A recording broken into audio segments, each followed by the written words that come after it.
आज 7 नवेम्बर 2025 शुक्रवार। नक्षत्र हस्ता, तिथि कृष्ण पक्ष द्वितीया। आज सूर्योदय होउचंती प्रभात 5:53 और सूर्यास्त होउचंती संध्या 5:24।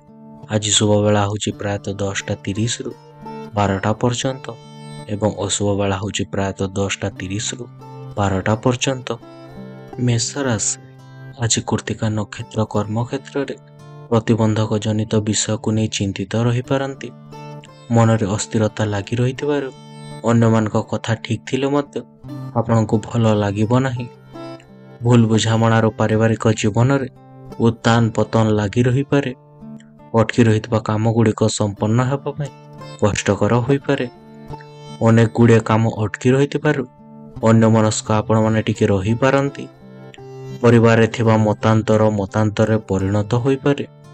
विद्यार्थी माने गुरुजन को आज्ञा पालन करिवे। समय अभाव पूर्व निर्धारित कार्य को परिवर्तन आपण माने करि पारंती। आज आपनक शुभ रंग होउची लाल, शुभ संख्या होउची 9 एवं प्रतिकार पई श्री हनुमान को पाखरे पेड़ा भोग लगाई छोट पिला मान को खाइबा को दियंतु।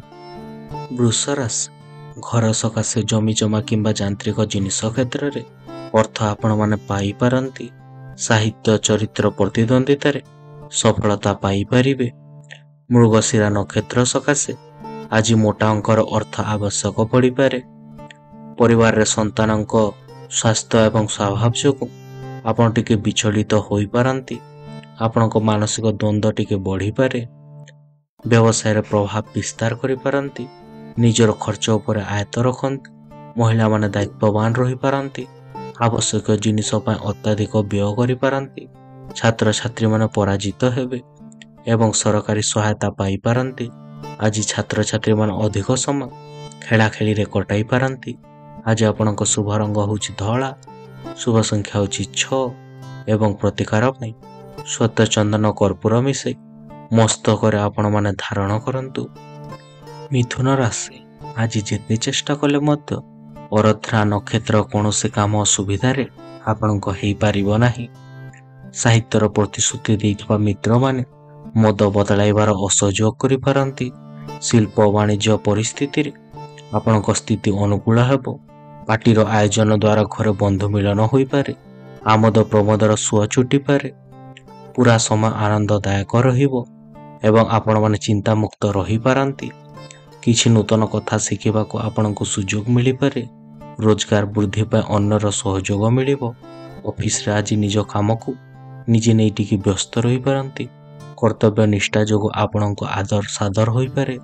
आज आपनक शुभ रंग होउची सबुज, शुभ संख्या होउची 5 एवं प्रतिकार पई गोटा मुख कोनसी ग्रह विग्रह को आपण माने दान करंतु। कर्कट राशि, पुनवस्सु नक्षत्र दीर्घ दिन अपेक्षा करतबा खबरटी आज पाई खुशी रही पारंती। शिल्प सांबादिकता परिवहन एवं व्यवसाय रे आशानुरूप लाभ पाई पारिबे। जीवन शांति एवं स्थिरता आपनक अब्याहत रहिबो। सबु कथारे नरम भी रही पारिले ही आपनक पई भल अटे। पारिवारिक क्षेत्र रे प्रतिक्रिया प्रकाश करी आपण विवादीय होई पारंती।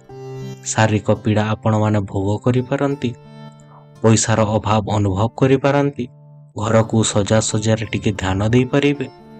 आपण निज साथी भावना को टिके बुझी पारंती। परिस्थिति रे पड़ी जमी विक्रय करि पारंती। महिला माने समस्तक आज प्रिय भाजन हेबे। सम्मानित लोकंक सहित मिसिबा आज आपण को अवसर मिली पारे। बड़ योजनार आज आपण माने शुभारंभ करि पारंती। आज आपण को शुभ रंग होउची धला, शुभ संख्या होउची 2 एवं प्रतिकार पई कोनसे भोगिला लोक मान को खाद्य खाइबा को दियंतु। सिंह राशि, पूर्व फाल्गुनी नक्षत्र बंधुक द्वारा प्रभावित हुई भोग विलास दिग को टाणी होई पारंती। व्यवसाय को आग को बढ़ाइबा पे नूतन पदक्षेप ग्रहण करिवे। कार्य आरंभ रे सांस्कृतिक उत्सव निमंते आपण मान प्रस्तुति आरंभ करि पारंती। बंधुक सहित अधिकांश समय आपण आलोचना रे कटै पारंती। वैवाहिक जीवन सबठार उत्तम रहुछि। नूतन आयर पंथा आपण खोली जीवा सहित उत्तम रोजगार करि पारंती। निज भाई भौणी सहित कौनसी चलचित्र आज आपण माने देखि पारंती। क्रीड़ा क्षेत्र रे उल्लेखनीय सफलता पाई पारिबे। ରାଜନୈତିକ ବ୍ୟକ୍ତିଙ୍କ ଆକ୍ରୋଶର ଶିକାର ହେବେ। ଆଜି ଆପଣଙ୍କ ଶୁଭ ରଙ୍ଗ ହେଉଛି ନାରଙ୍ଗୀ, ଶୁଭ ସଂଖ୍ୟା ହେଉଛି 1 ଏବଂ ପ୍ରତିକାର ପାଇଁ ଶ୍ରୀ ବିଷ୍ଣୁଙ୍କ ପୂଜା ଅର୍ଚ୍ଚନା କରନ୍ତୁ। କନ୍ୟା ରାଶି, ଆଜି ଚିତ୍ରା ନକ୍ଷତ୍ର ଆର୍ଥିକ ଉନ୍ନତି ଏବଂ କାର୍ଯ୍ୟସିଦ୍ଧି ଜନ ଆପଣଙ୍କ ମନଟି ପ୍ରଫୁଲ୍ଲିତ କରିବ। ଶନିଙ୍କ କୁପ୍ରଭାବରେ ପରିବାର ଅଶାନ୍ତି ଆପଣଙ୍କ ଦେଖା ଦେଇପାରେ। ବନ୍ଧୁଙ୍କ ସହିତ ଭାଙ୍ଗି ପଡ଼ିଥିବା ସମ୍ପର୍କ ଆଜି ପୁଣି ଥରେ ଯୋଡ଼ି ହୋଇଯିବାର ଆଶଙ୍କା ରହୁଛି। ଆବଶ୍ୟକ ସାମାଜିକ ସ୍ତରରେ ଗଠନମୂଳକ କାର୍ଯ୍ୟରେ ଗତି ଆପଣଙ୍କ ମନ୍ଥର ଚାଲିପାରେ। ତଥାପି କାମ ଆପଣଙ୍କ ଅଟକିବ ନାହିଁ। ପରିବାର ଭିତରେ ସାଧାରଣ କଥାକୁ ଜଟିଳ ଆକାରରେ ଆପଣ ଗ୍ରହଣ କରି ଦ୍ୱନ୍ଦ୍ୱର ସମ୍ମୁଖୀନ ହୋଇପାରନ୍ତି। ଛାତ୍ରଛାତ୍ରୀମାନେ ପଢ଼ାରେ ଆପଣଙ୍କ ମନ ଦେଇପାରନ୍ତି। ସରକାରୀ ସଂସ୍ଥା କାମରେ ସହଯୋଗ ଆପଣମାନେ କରିପାରନ୍ତି। ସତର୍କତାରେ ଚଳିଲେ ସୁଦ୍ଧା ବିବାଦ ଭିତରକୁ ଆପଣଙ୍କ ଟାଣି ହୋଇଯିବାର ଆଶଙ୍କା ରହୁଛି। ଆଜି ଦିନଟି ବନ୍ଧୁ ମେଳରେ ଆପଣମାନଙ୍କୁ କଟିପାରେ। ଆଜି ଆପଣଙ୍କ ଶୁଭ ରଙ୍ଗ ହେଉଛି ସବୁଜ, ଶୁଭ ସଂଖ୍ୟା ହେଉଛି 5 ଏବଂ ପ୍ରତିକାର ପାଇଁ ତ୍ରିପୁରା ସୁନ୍ଦରୀଙ୍କ ମନ୍ତ୍ର ପାଠ କରନ୍ତୁ। ତୁଳା ରାଶି, ସ୍ୱାତି ନକ୍ଷତ୍ର ସକାଶେ ଦୈହିକ ସୁସ୍ଥତା ଆପଣଙ୍କ ଅକ୍ଷୁଣ୍ଣ ରହିବା ମାତ୍ରେ ଅନ୍ୟମାନଙ୍କୁ ଖୁସିରେ ରଖିବାର ସୁସ୍ଥ ପରିବେଶ ସୃଷ୍ଟି କରିପାରନ୍ତି। କର୍ମକ୍ଷେତ୍ରରେ ଖଳ ଲୋକଙ୍କ ଦ୍ୱାରା ପ୍ରୟୋଜିତ ଗୁଜବ ମନକୁ ଆତଙ୍କିତ କରିପାରେ। ନିକଟତର ବନ୍ଧୁଙ୍କ ସହିତ ଅର୍ଥକୁ ନେଇ ତର୍କର ସମ୍ମୁଖୀନ ହୋଇପାରନ୍ତି। ବନ୍ଧୁଙ୍କ ଅନୁରୋଧ କ୍ରମେ ଦେବାର୍ଚ୍ଚନା ପାଇଁ ଆପଣଙ୍କ ମନ ବଳାଇ ପାରନ୍ତି। କର୍ମକ୍ଷେତ୍ରରେ କୌଣସି ବ୍ୟକ୍ତିଙ୍କ ଠାରୁ ନିଜେ କରିଥିବା ଭୁଲ କଥା ଆପଣମାନେ ଜାଣିପାରିବେ। ଅଯଥା ଖର୍ଚ୍ଚରୁ ନିଜକୁ ରୋକିବାକୁ ହେବ, ନଚେତ୍ ଆବଶ୍ୟକତା ସମୟରେ ଆପଣଙ୍କ ପାଖରେ ପଇସାର ଅଭାବ ଦେଖା ଦେଇପାରେ ଏବଂ ଆଜି ଆପଣ ନିଜକୁ ଋଣମୁକ୍ତ କରିପାରନ୍ତି। ବିଦ୍ୟାର୍ଥୀମାନେ ପାଠପଢ଼ାରେ ସମ୍ମାନ ପାଇପାରନ୍ତି ଏବଂ ବିଦେଶାମୁଖୀ ହେବାର ସୁଯୋଗ ରହୁଛି। ଆଜି ଆପଣଙ୍କ ଶୁଭ ରଙ୍ଗ ହେଉଛି ଧଳା, ଶୁଭ ସଂଖ୍ୟା ହେଉଛି 6 ଏବଂ ପ୍ରତିକାର ପାଇଁ କୌଣସି ଅସହାୟ ବା ଗରିବ ସ୍ତ୍ରୀମାନଙ୍କୁ ଆପଣ ସହାୟତା କରନ୍ତୁ। ବିଛା ରାଶି, ଅନୁରୋଧ ନକ୍ଷତ୍ର ନୂତନ କାମ ପାଇଁ ଆପଣଙ୍କ ମନରେ ଉତ୍ସୁକତା ଲାଗି ରହିଲେ ମଧ୍ୟ ବୁଧ ଗ୍ରହ ପଦେ ପଦେ ସମସ୍ୟା ସୃଷ୍ଟି କରିପାରେ। ଗତକାଲି ଯେଉଁ କାମରେ ହାତ ଦେବେ ସେଥିରେ ଆପଣ କୃତକାର୍ଯ୍ୟ ପାଇପାରନ୍ତି। ଲେଖାପଢ଼ାରୁ ସାହିତ୍ୟରେ ଏବଂ ଅଭିନୟ କ୍ଷେତ୍ରରୁ ଆପଣମାନେ ପ୍ରଶଂସା ପାଇପାରନ୍ତି। ଯେଉଁ ବିବାଦୀୟ ଘଟଣା ପାଇଁ ଆଶଙ୍କା କରୁଛନ୍ତି ସେଥିରେ କିଛି ହେବ ନାହିଁ। ବନ୍ଧୁମାନେ ପ୍ରତ୍ୟେକ କ୍ଷେତ୍ରରେ ସହଯୋଗର ହାତ ବଢ଼ାଇ ପାରନ୍ତି। ଯାନବାହନ ଚାଳନାରେ ସତର୍କତା ଅବଲମ୍ବନ କରନ୍ତୁ, ନଚେତ୍ ଅସୁବିଧାର ସମ୍ମୁଖୀନ ହେବେ। କଚେରୀ ମାମଲାର ଶୁଣାଣି ବିଳମ୍ବରେ ଘଟିବା କାରଣରୁ ଆପଣଙ୍କ ବ୍ୟସ୍ତତା ଅନୁଭବ କରିପାରନ୍ତି। ସ୍ୱାସ୍ଥ୍ୟାବସ୍ଥାରେ ଉନ୍ନତି ପରିଲକ୍ଷିତ ହେବାର ଆଜି ଆପଣମାନଙ୍କୁ ସମ୍ଭାବନା ରହୁଛି। ଆଜି ଆପଣଙ୍କ ଶୁଭ ରଙ୍ଗ ହେଉଛି ଲାଲ, ଶୁଭ ସଂଖ୍ୟା ହେଉଛି 9 ଏବଂ ପ୍ରତିକାର ପାଇଁ ମା ମଙ୍ଗଳାଙ୍କ ମନ୍ତ୍ର ପାଠ କରନ୍ତୁ। ଧନୁରାଶି, ଉତ୍ତରାଢାଷା ନକ୍ଷତ୍ର ସ୍ୱାସ୍ଥ୍ୟ ଏବଂ କର୍ମହାନି ସାଙ୍ଗକୁ ବିବାଦୀୟ ସ୍ଥିତିରେ ଆପଣଙ୍କୁ ଅଣନିଶ୍ୱାସୀ କରିପାରେ। ବନ୍ଧୁଙ୍କ ପ୍ରେରଣାରେ ନୂତନ କାମର ପରିକଳ୍ପନା କରିବେ, କିନ୍ତୁ ଖର୍ଚ୍ଚ ଭାର ଯୋଗୁଁ ଆପଣ ଟିକେ ଚିନ୍ତା ପ୍ରକଟ କରିପାରନ୍ତି। ପାରିବାରିକ ସମସ୍ୟା ସୁଧାରିବାରେ ବନ୍ଧୁମାନେ ସାହାଯ୍ୟ କରିବେ। ଶିଳ୍ପ, ବାଣିଜ୍ୟ, ବ୍ୟବସାୟ, ପରିବହନରେ ଆପଣଙ୍କ ସମସ୍ୟା ଲାଗି ରହିପାରେ। ଦାମ୍ପତ୍ୟ ଜୀବନରେ ପତି ପତ୍ନୀଙ୍କ ମଧ୍ୟରେ ଥିବା ପ୍ରତାପଭାବ ଆପଣଙ୍କ ଦୂର ହେବ ଏବଂ ପ୍ରତି ଆପଣମାନେ ବୃଦ୍ଧି ପାଇପାରନ୍ତି। ଆପଣଙ୍କ ପିଲା ବ୍ୟବସାୟ କାମରେ ଆପଣଙ୍କୁ ସହଯୋଗ କରିବ। ଆଇନ ଅଦାଲତ ସମ୍ପର୍କୀୟ ଦୁଶ୍ଚିନ୍ତା ଆପଣଙ୍କ ଦୂର ହୋଇପାରେ। ନୂତନ ବାହନ ଆଦି ପ୍ରାପ୍ତ ହେବାର ଯୋଗ ରହୁଛି। ଆଜି ଆପଣଙ୍କ ଶୁଭ ରଙ୍ଗ ହେଉଛି ହଳଦିଆ, ଶୁଭ ସଂଖ୍ୟା ହେଉଛି 3 ଏବଂ ପ୍ରତିକାର ପାଇଁ ହଳଦିଆ ଲଡୁ ଧର୍ମସ୍ଥାନରେ ଭୋଗରେ ଲଗାନ୍ତୁ।